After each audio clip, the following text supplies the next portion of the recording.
Hello friends, welcome to my channel. ఈరోజు ఎంతో healthy అయిన కరివేపాకు కారపొడి ఎలా తయారు చేయాలో చూద్దాం. దీనికోసం కావలసిన పదార్థాలు ఏంటో ఒకసారి చూద్దాం.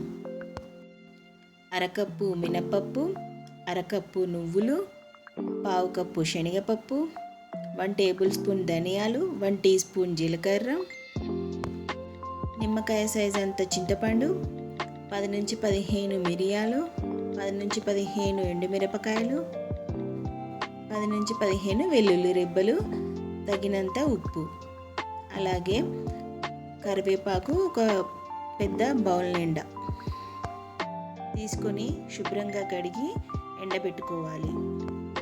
ఇప్పుడు ఒక ప్యాన్ తీసుకొని అది హీట్ అయ్యాక అరకప్పు మినపప్పు వేసి లో ఫ్లేమ్లో వేయించాలి.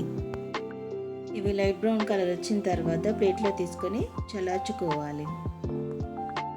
ఇప్పుడు అదే ప్యాన్లో అరకప్పు నువ్వులను కూడా తీసుకొని అవి చిటపటలాడేంత వరకు వేయించి ఆ తర్వాత ఒక ప్లేట్లోకి తీసుకొని వీటిని కూడా చల్లార్చుకోవాలి. ఇప్పుడు అదే ప్యాన్లో పావు కప్పు శనగపప్పును కూడా తీసుకొని లో ఫ్లేమ్లో దీన్ని కూడా లైట్ బ్రౌన్ కలర్ వచ్చేంత వరకు వేయించి పక్కన చల్లార్చి పెట్టుకోవాలి. అదేవిధంగా 1 టేబుల్ స్పూన్ ధనియాలు, 1 టీ స్పూన్ జీలకర్రను కూడా కొంచెం దూరగా వేయించి ఆ తర్వాత దీనిలో మిరియాలను కూడా వేసి వేయించిన తర్వాత దీన్ని కూడా చల్లార్చుకోవాలి. ఇప్పుడు అదే ప్యాన్లో 2 టేబుల్ స్పూన్ల ఆయిల్ వేసి ఎండుమిరపకాయలు, వెల్లుల్లి రెబ్బలు కూడా వేసి కొంచెం సేపు వేయించాలి. ఇవి కొద్దిగా వేగిన తర్వాత దీనిలోకి ఇందాక మనం తీసి పెట్టుకున్న చింతపండును కూడా వేసి కాసేపు వేయించాలి. ఆ తర్వాత స్టవ్ ఆఫ్ చేసుకొని చల్లార్చుకోవాలి. ఇప్పుడు అదే ప్యాన్లో 3 టేబుల్ స్పూన్ ఆయిల్ వేసి ఇందాక మనం శుభ్రంగా కడిగి ఎండబెట్టుకున్న కరివేపాకును కూడా వేసి లో ఫ్లేమ్లో వేయించాలి.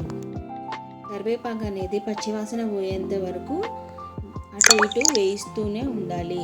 ఇలా కరకరలాడేంత వరకు వేయించాలి.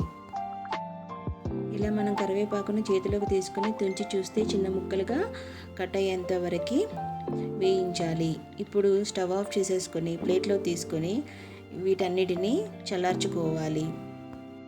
ఇవన్నీ చల్లారిన తర్వాత ముందుగా మిక్సీ జార్లోకి పప్పులు, ఎండుమిరపకాయలు వేసేసి మెత్తడి పొడిలా చేసుకొని అలాగే కరివేపాకును కూడా మిక్సీ జార్లో వేసుకొని తర్వాత తగినంత ఉప్పు వేసుకొని అన్నింటినీ కలిపి మెత్తడి పొడిలా చేసి పెట్టుకోవాలి. కరివేపాకు పొడి రెడీ అయిపోయింది. దీనిని ఏదైనా ఒక గాజు సీసాలో నిల్వ ఉంచుకుంటే దాదాపు 1 మంత్ వరకు నిల్వ ఉంటుంది.